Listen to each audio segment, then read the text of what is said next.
बिस्मिल्लाहिर्रहमानिर्रहीम। अस्सलाम वालेकुम नाज़रीन, आप यूट्यूब चैनल देख रहे हैं। मैं इमरान खान हूँ। सबसे पहले कश्मीर की बात करते हैं। कश्मीर में बहुत बड़ी तादाद में लोग मुज़फ़्फ़राबाद की तरफ बढ़ते चले जा रहे हैं। जैसा कि मैंने आपको अपने पिछले व्लॉग में सुबह के वक्त बताया था कि आज हज़ारों कदम लाखों कदम मुज़फ़्फ़राबाद की तरफ बढ़ेंगे। तो मुज़फ़्फ़राबाद के जो मनाज़िर थे वो हैरानकुन थे। जिस तरह लोग निकले और यूनिवर्सिटी ग्राउंड की तरफ जाकर जमा हो गए, ये किसी सूरत भी एक छोटा इज्तिमा नहीं है। इस तरह की बड़ी पॉलिटिकल एक्टिविटी इससे पहले तारीख़ में कभी आज़ाद कश्मीर में नहीं देखी गई। बहुत बड़े पैमाने पर लोग निकले हैं और वो सारे मुज़फ़्फ़राबाद की तरफ बढ़ते जा रहे हैं। ना सिर्फ मुज़फ़्फ़राबाद के अंदर से बहुत बड़ी तादाद में लोग निकले, बल्कि रावलाकोट में, बाग में, मीरपुर डिवीज़न में, पुंछ डिवीज़न में, ये हर जगह से लोग निकलते हुए अब बढ़ते जा रहे हैं मुज़फ़्फ़राबाद की जानिब। 200-200, 300-300 जो कूस्टर्स हैं उनके काफ़िले देखे जा रहे हैं कि वो बढ़ रही हैं और वो आगे की तरफ बढ़ती जा रही हैं और वो सीधा मुज़फ़्फ़राबाद की तरफ जा रहे हैं लोग। अब रुकावटें भी उस तरह से नहीं हैं जिस तरह पिछले 3-4 दिन लड़ाई लगी रही। अब ये हुआ क्या, मैं थोड़ा सा आपको बैकग्राउंड बता देता हूँ। एक तो जो लोग शहीद हो गए उनके लिए बड़ी ताज़ियत और उस गम के अंदर हम भी शामिल हैं। मैं खुद, मेरा ताल्लुक़ मकबूजा कश्मीर से है, तो मैं समझता हूँ कि मकबूजा कश्मीर में कितनी तकलीफ़ें हम लोगों ने उठाई, हमारी फैमिलीज़ के साथ क्या कुछ हुआ। बड़ा जुल्म, जबर और फस्तायत की एक दास्तान वहाँ रकम की गई मकबूजा कश्मीर में भारत की जानिब से। अब आज़ाद कश्मीर में जो लोग शहीद हुए हैं, हम उनके दुख को समझ सकते हैं और बड़ी तकलीफ़ है इस बात की। अल्लाह रब्बुल इज़्ज़त सबको सब्र अता फरमाए। और जो पुलिस वाले शहीद हुए, ये एक खेल खेला गया। जो मकामी सहाफ़ी और जो मकामी लोग हैं वो ये बता रहे हैं, बल्कि अहमद फ़रहाद साहब ने मुझे बहुत पहले ही बता दिया था कि कश्मीर पुलिस का खून बहाकर कोशिश की जाएगी कि एक नया ड्रामा क्रिएट किया जाए 9 मई तर्ज का। और उस ड्रामे की बुनियाद के ऊपर, क्योंकि देखें ना, कश्मीर में फ़ौज के ऊपर अटैक का ड्रामा नहीं किया जा सकता। उसकी वजह यह है कि फिर ये इंटरनेशनली पाकिस्तान की बड़ी बेइज्जती हो जाएगी, क्योंकि मकबूजा कश्मीर में भारतीय फ़ौज के ख़िलाफ़ कश्मीरी लड़ते हैं और आज़ाद कश्मीर में अगर पाकिस्तानी फ़ौज के ख़िलाफ़ कश्मीरी लड़ेंगे तो आलमी सतह पर पाकिस्तान की बहुत सुबकी हो जाएगी, पूरा मुकदमा ही दबरदूस हो जाएगा। लिहाजा यहाँ पर हमला किस पे करवाया जा सकता था, वो दो ही चीज़ें थी। या तो पॉलिटिशियंस मार दिए जाते कुछ, या फिर जो सबसे आसान है, पुलिस वाले बेचारे मासूम लोग हैं, वो नौकरी कर रहे हैं अपने बच्चों का पेट पालने के लिए, उनको या तो निशाना बना दिया जाता, कुर्बानी का बकरा, और उन्हें कुर्बानी का बकरा बनाया भी गया। 3 पुलिस वाले जाबहक हो गए हैं, शहीद हो गए हैं, और बहुत सारे पुलिस वाले ज़ख्मी भी हो गए हैं। जो मुजाहिरीन हैं उनकी बहुत बड़ी तादाद सैकड़ों में बताई जाती है, वो भी ज़ख्मी हुए, जबकि मुजाहिरीन शहीद भी हुए और नमाज जनाजा पढ़ाई गई। तो बहुत बड़े पैमाने पर हज़ारों की तादाद में लोग आए और उन्होंने नमाज जनाजा पढ़ी है। तो लोगों ने खौफ के बुत तोड़ दिए। कश्मीर में वैसे भी खौफ इतना था नहीं, लोगों में बड़ी यकजहती है, वो अपना हक लेना जानते हैं। ऐसा ही गिलगित बल्तिस्तान में भी है। अब गिलगित बल्तिस्तान के लोग बड़े लंबे अरसे से एहतजाज कर रहे हैं, उन्होंने अपने मुतालबात रखे हुए हैं, लेकिन मिलिट्री एस्टेब्लिशमेंट वहाँ पर आहिस्ता आहिस्ता चीज़ों पर कब्जा करती जा रही है, जैसा कि उनकी मादनियात या जैसा कि उनकी हुकूमत, जहाँ पे अवामी मुंतखब नुमाइंदे की हुकूमत को गिराकर अपनी कठपुतली हुकूमत मिलिट्री एस्टेब्लिशमेंट ने वहाँ पे बनाई। जैसा कि उनके खूबसूरत मकामात, जहाँ पे मिलिट्री एस्टेब्लिशमेंट अपने होटल्स और सयाती मकामात वगैरह तामीर कर रही है और वहाँ से पैसा वैसा ये बनाएंगे। तो अब वहाँ के लोग भी बहुत भरे हुए हैं। जिस दिन वो इकट्ठे होंगे तो वो भी ऐसी मुसीबत डाल देंगे। बहरहाल आज़ाद कश्मीर में एक रिपोर्ट आई इंटेलिजेंस के पास और उन्होंने बताया कि इन लोगों को ताकत के बलबूते पर रोकना मुश्किल है, क्योंकि लाशें गिरती हैं, उसके बावजूद ये मुकाम नहीं छोड़ते। ये वो लाश को वहाँ से मुंतकिल करते हैं, ज़ख्मी को वहाँ से उठा के अस्पताल में पहुँचाते हैं और कश्मीरी वहाँ से जाते नहीं हैं, बल्कि आगे बढ़ते हैं और वापस रिटेलिएट करते हैं। ये बड़ी अजीबोगरीब सूरत हाल थी। पहले एस्टेब्लिशमेंट ने सोचा डंडे मारेंगे, गोली चलाएंगे, आंसू गैस की शेलिंग करेंगे, इस तरह की हरकतें करेंगे, सादा कपड़ों में लोगों से गोलियाँ चलवाएंगे।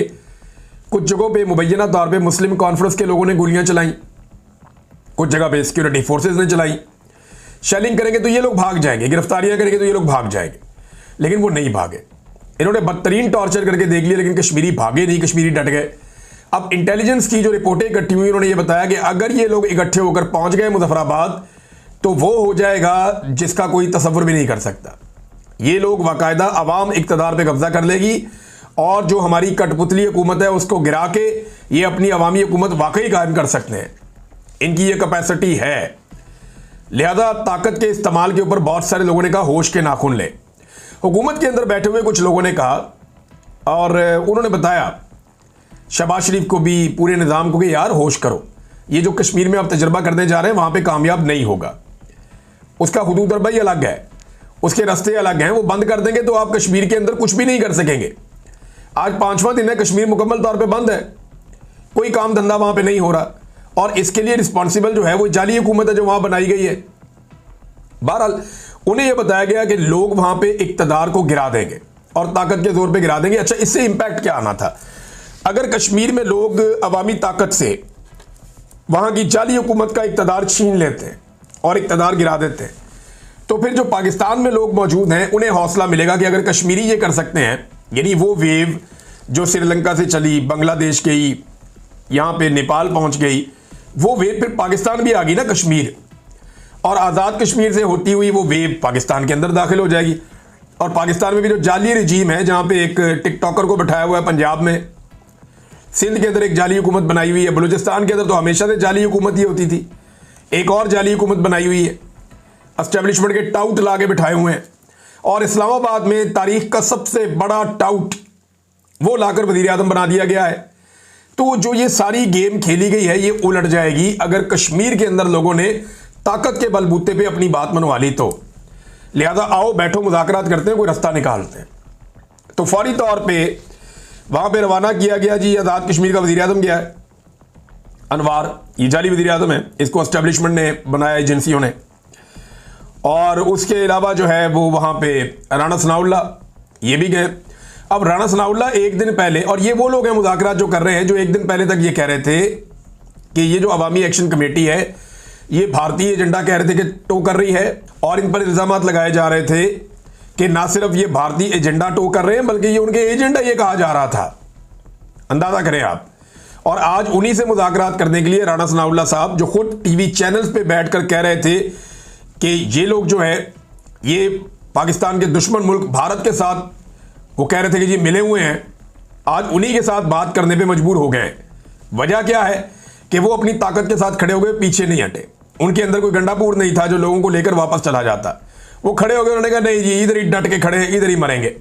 अगर गंडापुर की जगह उस दिन या उस रात इमरान खान की अहलिया अकेली होती ना लोगों के साथ, तो पाकिस्तान में हालात मुख्तलिफ होते। लेकिन चले, वो जो होना था वो तो हो गया। अब नाज़रीन, मुज़ाकरात के लिए टीमें पहुंच रही हैं। मुज़ाकरात के लिए 3 शराइत रख दी आज़ाद कश्मीर के शहरियों ने।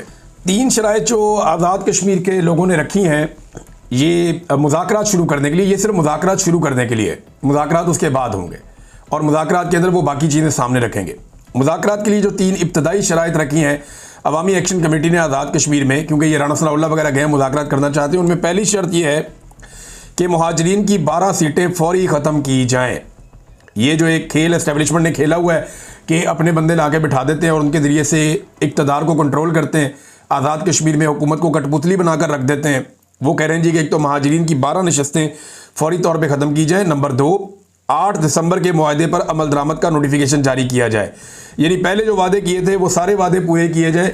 जो 8 दिसंबर को आप लोगों ने वादे किए थे कौम के साथ वहाँ पे, और ये तय किया था कि ये चीज़ें फौरी तौर पे की जाएंगी, वो नहीं की गई, उनका नोटिफिकेशन जारी किया जाए। नंबर 3, तमाम मुराद फौरी तौर पे ख़त्म की जाए। ये जो अयाशियाँ ना अफसरान की या सियासतदानों की और मौजें लगी हुई हैं, एक अन्नी डाली हुई है इन्होंने, पैसा कमा कमा के इन्होंने तबाही फेरी हुई है। उस दिन DGI SPR भी यही कह रहे थे वहाँ पे बैठ के कि मुराद जो है वो हम जब लेंगे टैक्सेस तो भी मुराद देंगे ना। तो मुराद जनाब ये जिन लोगों को दी हुई हैं आप लोगों ने, जो मौजें लगी हुई हैं जिन लोगों की, जो अयाशियाँ कर रहे हैं, जिनकी ज़िंदगियाँ ही एक अजीब तरीके से गुजर रही हैं, जब आप इतनी मुराद देंगे और ये काम आप करेंगे तो लोग तो नाराज़ होंगे। लिहाजा वो ये कहते हैं कि तुम हमारे नौकर हो, नौकरों की तरह ज़िंदगी गुजारो।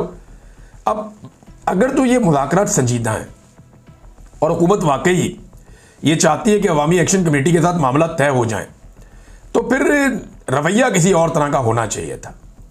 लेकिन इस्लामाबाद प्रेस क्लब में जब पहुंचे आज़ाद कश्मीर के शहरी एहतजाज करने के लिए, कि जनाब वहाँ पे भी एहतजाज करते हैं, वो पाकिस्तानी भी थे, आज़ाद कश्मीर के लोग भी थे, कुछ जर्नलिस्ट भी थे, उन्होंने कहा जी एहतजाज करते हैं, वहाँ पे जो मारामारी हो रही है, कत्लेआम हो रहा है, उसको रोका जाए।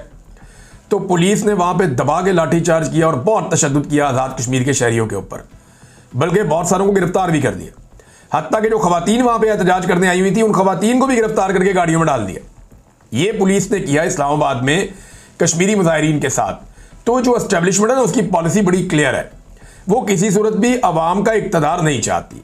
एस्टेब्लिशमेंट हर सूरत ये चाहती है कि फर्द वाहिद का इक़्तिदार हो जो मिलिट्री एस्टेब्लिशमेंट की सरबराही कर रहा हो। यानी आजकल आसिम मुनीर साहब है, उनका इक़्तिदार है पाकिस्तान में, उनका तोती बोलता है, वो स्याह और सफ़ेद के मालिक है, वो जैसे चाहे मुल्क को चलाएं। लिहाजा अवाम को इक़्तिदार नहीं देना, इक़्तिदार अपनी मुट्ठी में बंद रखना है। ये है जनाब इस वक्त सूरत हाल। और इतना मारा उन्होंने, जो आज़ाद कश्मीर के वहाँ पे एहतजाज करने के लिए लोग आए थे, कि उनको मारते मारते इस्लामाबाद पुलिस प्रेस क्लब के अंदर घुस गई। अब ये प्रेस क्लब के बाहर एहतजाज हो रहा है, आप अंदाज़ा करें कि इस्लामाबाद पुलिस प्रेस क्लब के अंदर दाखिल हो गई और अंदर जाके लोगों को मारना शुरू कर दिया, लोगों को गिरफ्तार करना शुरू कर दिया, ताकि सहाफ़ियों के ऊपर टॉर्चर किया। राजा रुखसार हमारे एक जर्नलिस्ट हैं, आज़ाद कश्मीर से उनका ताल्लुक है, उनको भी मारा। ये पुलिस इतनी देर कैसे हो गई? ये ऐसा मुमकिन कैसे हुआ कि पुलिस दाखिल हो गई प्रेस क्लब के अंदर और जाकर उन्होंने, ये जुर्रत कैसे हुई उनकी? इससे पहले तो कभी नहीं होता ऐसे। उसके बाद जो वज़ीर दाखिला बराए मुमलिकत वहाँ पे पहुँचे तलाल चौधरी साहब, और उन्होंने जाके मजम्मत भी की, माफ़ी भी मांगी।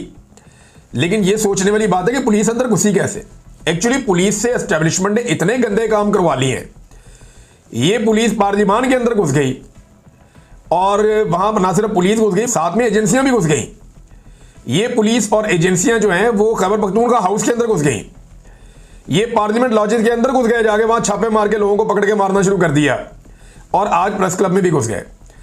तो ये रियासती पॉलिसी होती है जिसका फ़ायदा इदारे उठा रहे होते हैं। अब करेंगे क्या? 2-4 लोग मुअत्तल कर देंगे। उसको SHO को पूछेंगे, भाई तू अंदर क्यों गया था? वो कहेगा जी मैं इसलिए अंदर गया था कि मैं अंदर से ना बाकी सिपाहियों को बाहर लेकर आना चाह रहा था, मैं तो जनाब अंदर गया था सिर्फ रेस्क्यू करने के लिए। बाद में यही कहानी यही सुनाएगा, पुलिस वालों को मैं अच्छी तरह जानता हूँ। लेकिन जो सहाफ़ती क़यादत है ना, उसको चाहिए थोड़ा सा अपने अंदर हौसला पैदा करे, हिम्मत पैदा करे। अल्लाह रब्बुल इज़्ज़त जो है वो वसाइल पैदा करने वाले हैं। ये हुक्मरान आपको रोटी नहीं खिलाते, अल्लाह रब्बुल इज़्ज़त खिलाता है। लिहाजा इनके सामने डट कर खड़े हूँ। मैं इसी प्रेस क्लब में कहकर आया था कि बारी बारी सबकी बारी। आज हमें मार पड़ रही है, कल आपको मार पड़ेगी। आज उसी प्रेस क्लब के तकद्दुस को पामाल किया इस्लामाबाद पुलिस ने, वहां जाके अंदर टॉर्चर किया, उसके मनाज़िर आज सारी दुनिया देख रही। ये हुआ नाज़रीन।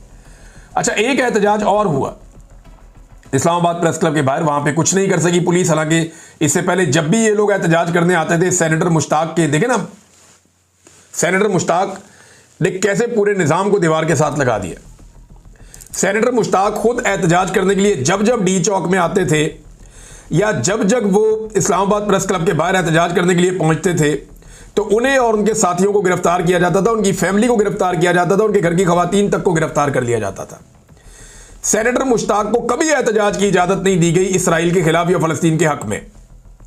और आज वो मर्द मुजाहिद वहाँ गज़ा में इसराइली फ़ौज के हाथों गिरफ्तार हो गया, और उसके हक़ में जब लोग निकले तो किसी की जुर्रत भी नहीं हुई आज रोकने की। वजह क्या है कि पूरे निज़ाम को उस आदमी ने दीवार के साथ लगा दिया। उसने साबित किया और पूरे पाकिस्तान की हमदर्दियाँ उसने समेट ली। उसने जाकर 25 करोड़ का मुकदमा अकेले लड़ा है। 100 जर्नैल मिलके वो नहीं कर सके जो अकेला सेनेटर मुश्ताक कर गया। अगर कोई अवार्ड देना है तो इन जैसे लोगों को देना है, कोई निशाने हैदर देना है तो इसको दो, जो जानते बूझते हुए अपनी जान को हलाकत में डाल के वहां पहुंच गया, शहादत की ख्वाहिश लिए हुए, जहां पे जाने के आप सिर्फ ताने देते हैं लोगों को। तो सेनेटर मुश्ताक के लिए वहां पे बहुत बड़ी तादाद में लोग निकले, लोगों ने एहतजाज किया, क्योंकि समूद फ्लोटीला के ऊपर जो अटैक किया इसराइल ने, और उन्होंने पकड़ लिया बहुत सारे जो लोग इमदादी कारकुन जा रहे थे उन्हें। तो पूरे यूरोप के अंदर मुख्तलिफ मुल्कों में एहतजाज हो रहे हैं, इटली में, स्पेन में, जर्मनी में, फ्रांस में, कई मुल्कों में, यूनान में, बहुत सारे मुल्कों में एहतजाज हो रहे हैं।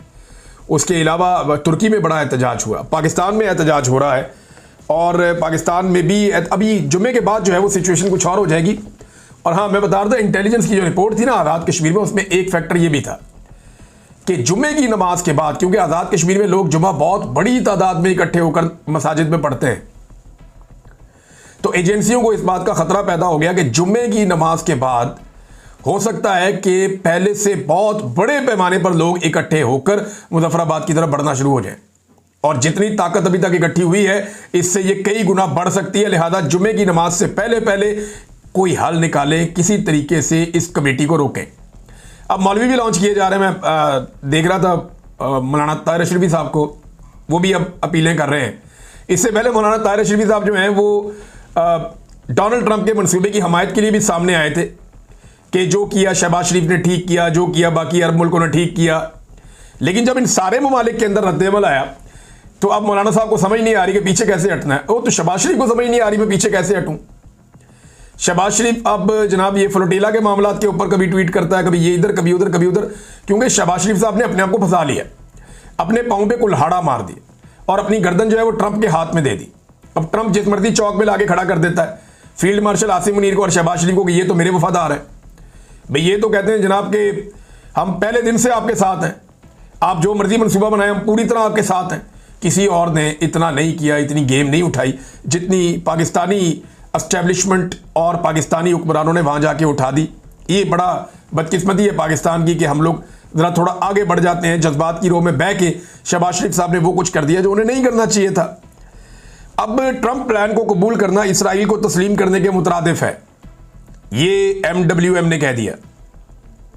हम पूरे मुल्क में एहतजाज करेंगे, अल्लामा राजा नासिर अब्बास साहब ने कहा। पाकिस्तान तहरीक इंसाफ ने और तहरीक तहफ़्फ़ुज़ आईन पाकिस्तान ने भी ऐलान कर दिया कि वो फ़लस्तीनियों के साथ खड़े हैं। गज़ा प्लान को सलमान अकरम राजा सेक्रेटरी जनरल पाकिस्तान तहरीक इंसाफ ने मुस्तरद कर दिया, बाकायदा ऐलान किया है। उन्होंने कहा ऐसे निज़ाम को तस्लीम नहीं करते जो फ़लस्तीन की अवाम पर मुसल्लत किया जाए। फ़लस्तीनियों की नस्ल कुशी करने वालों को आम माफ़ी दी जा रही है इस निज़ाम के तहत। यानी वो ये कह रहे हैं कि ये तो आप जो फ़लस्तीनियों की नस्ल कुशी हुई है इस सारे मामले को आप एक आम माफ़ी में तब्दील कर रहे हैं। और ट्रंप के प्लान में कहीं शामिल भी नहीं है कि फ़लस्तीन एक रियासत होगी या वो रियासत बन जाएगी, ये कहीं शामिल भी नहीं है। और ये भी नहीं है कि वहाँ से इसराइली फ़ौज निकल जाएगी, वो वहीं मौजूद रहेगी। तो ये दूसरी फ़ौज क्या इसराइली फ़ौज की मदद के लिए जाएगी? बड़े अजीबोगरीब हालात हैं और मुसलमान हुक्मरान ये कैसे तस्लीम कर सकते हैं या इसको कैसे मान सकते हैं? अब पीछे हटने के रास्ते खत्म होते जा रहे हैं। शहबाज शरीफ इस बारे में कोई स्टेटमेंट दे नहीं सकते। वजह यह है कि शहबाज शरीफ ने अगर डोनाल्ड ट्रंप के बयान के खिलाफ स्टेटमेंट दिया तो डोनाल्ड ट्रंप बताएगा कि बंद कमरों के अंदर शहबाज शरीफ ने क्या कुछ किया। बल्कि आसिम मुनीर साहब पे बड़ी तनकीद हो रही है इंडिया में, पाकिस्तान के अंदर बहुत सारी तनकीद। एमन वली खान ने कहा कि यार दुकानदार तो नहीं है, आर्मी चीफ है। एमन वली खान ने कहा कि जनाब वो एक सौदागर की तरह एक बीफ केस लेकर पहुंच गए कि जनाब ये बड़ा अच्छा माल मैं लेकर आया हूं, हमसे माल खरीद लो। भैया आर्मी चीफ का ये काम नहीं है, आपको फील्ड मार्शल के ओहदे पे लगाया और उसकी वजह यह है कि एयरफोर्स ने इंडिया के तैयारे गिराए हैं। अब देखें मामला समझने वाला है कि क्या किसी भी मुल्क का आर्मी चीफ जाके सौदा बेचता हुआ अच्छा लगता है कि जनाब मैं सौदा लेके आया, मेरे को बड़ा अच्छा माल है, ये खरीद लो। ये बात एमन वली खान ने कही है और सेनेट के अंदर खड़े होकर कही है और बात ठीक है। वो दिखाई भी ऐसे देता है, पूरी दुनिया इन चीज़ों पे पाकिस्तान का मजाक उड़ा रही है कि भाई इनका जो आर्मी चीफ है वो मादनियात के सौदे करता है और वो लेकर जाता है ब्रीफ केस के अंदर मादनियात। तो ये बात एमन वली खान ने जिस तरीके से कही उससे मेरे ख्याल में एस्टेब्लिशमेंट को ये सोचना चाहिए कि उनका लेवल क्या है और क्या उन्हें इस तरह की चीज़ों के अंदर पढ़ना चाहिए। कभी सेहत में बढ़ जाते हैं, कभी ज़राअत में बढ़ जाते हैं, कभी जनाब मईशत में बढ़ जाते हैं, कभी मादनियात में बढ़ जाते हैं, कभी सियासत में बढ़ जाते हैं। हर वो काम करते हैं जो इनके करने का नहीं है और जो इनके करने का काम है वो कश्मीर हमारा 70 साल से वहीं खड़ा हुआ है। एक्चुअली तो पाकिस्तानी फौज को बनाने का मकसद ये था ना कि एक तो फ़लस्तीन को हमने आज़ाद करवाना था और दूसरा हमने कश्मीर को आज़ाद करवाना था। ये दोनों काम नहीं हो पाए, उल्टा हुआ ये कि आधा पाकिस्तान टूट के बांग्लादेश बन गया। ये काम किया। तो जिस काम के लिए फौज बनाई गई थी वो काम फौज आज तक नहीं कर सकी। नंबर एक, कश्मीर को आज़ाद करवाना पाकिस्तान की शारा का कायदा तुम कहकर गए हुए 70 साल हो गए, 75 साल कुछ भी नहीं किया इन्होंने। फ़लस्तीन को आज़ाद करवाना है, वहां जेरूशलम एक पत्थर के ऊपर लिखकर लगाया हुआ कि इतने किलोमीटर दूर है, हम ये कर देंगे, वहां पे वो कर देंगे, कुछ भी नहीं किया। अब सुनने में आ रहा है कि फौज जा रही है और वो टोनी ब्लेयर और डोनाल्ड ट्रंप के अंडर काम करेगी। ये डोनाल्ड ट्रंप साहब का मंसूबा है और शहबाज शरीफ साहब उससे इत्तफाक करते हैं और जो डार साहब है वो इसको कुरान और हदीस के मुताबिक करार देते हैं। अंदाजा करें, ये इसहाक डार की खूबी है कि ये बिस्मिल्लाह पढ़ के, दुरूद पाक पढ़ के और कुरान पाक की आयत सुना के उसके बाद झूठ बोलना शुरू कर देते हैं। ये हामिद मीर साहब ने बहुत पहले बताया था, बात तो उनकी ठीक है। नाज़रीन, बिलाखिर गंडापुर ने सुप्रीम कोर्ट में इमरान खान से मुलाकात की पटिशन दायर कर दी है। एक्चुअली इमरान खान साहब ने गंडापुर, यानी हाउ इज इट पॉसिबल कि गंडापुर इमरान खान से नहीं मिल सकता? जब मैं आपको रोज ये बात करता था तो लोग हैरान होते थे। तो देखे ना, जिस दिन गंडापुर ने मिलना था पीर वाला दिन था, मुलाकात वाला दिन भी नहीं था। मुलाकात का टाइम भी शुरू नहीं हुआ। 7:30 बजे सुबह जाके दरवाजे खुलते हैं, गंडापुर अंदर जाता है, इमरान खान से 3 घंटे की मुलाकात करके आ जाता है जब उसका दिल करता है। अब ये सिर्फ और सिर्फ एक बहाना खत्म करने के लिए इमरान खान साहब ने कहा था कि जाओ सुप्रीम कोर्ट का दरवाजा खटखटाओ। गंडापुर आज मिलना चाहे ना इमरान खान से दोबारा जाके मिल सकता है, कल मिलना चाहे दोबारा जाके मिल सकता है। इमरान खान ने दोबारा गंडापुर को बुलवाया था, लेकिन गंडापुर मिलने नहीं गया, और दोबारा मिलने नहीं गया तो किया क्या कि जरा मुझे मिलने नहीं देते, तो मैं सुप्रीम कोर्ट ऑफ पाकिस्तान में पिटीशन दायर कर रहा हूं जाके। तो ये गंडापुर साहब का तरीकाकार है। मैं आपको पहले भी बता चुका हूं, वो एक सूबे का वजीर आला है, वो जब चाहे इमरान खान से जाके मिल सकता है, अगर चाहे तो, ना चाहे तो फिर पटिशन करता रहे। सुप्रीम कोर्ट ऑफ पाकिस्तान में होने वाली पटिशन के बावजूद भी अगर गंडापुर ना चाहे तो इमरान खान से ना मिले। नादरीन, और खबरें बहुत सारी इकट्ठी हो गई हैं, मैं नेक्स्ट वीलॉग में आपको बताऊंगा। अब तक लेते ही अपना ख्याल रखिएगा, अपने चैनल का भी। अल्लाह हाफिज़।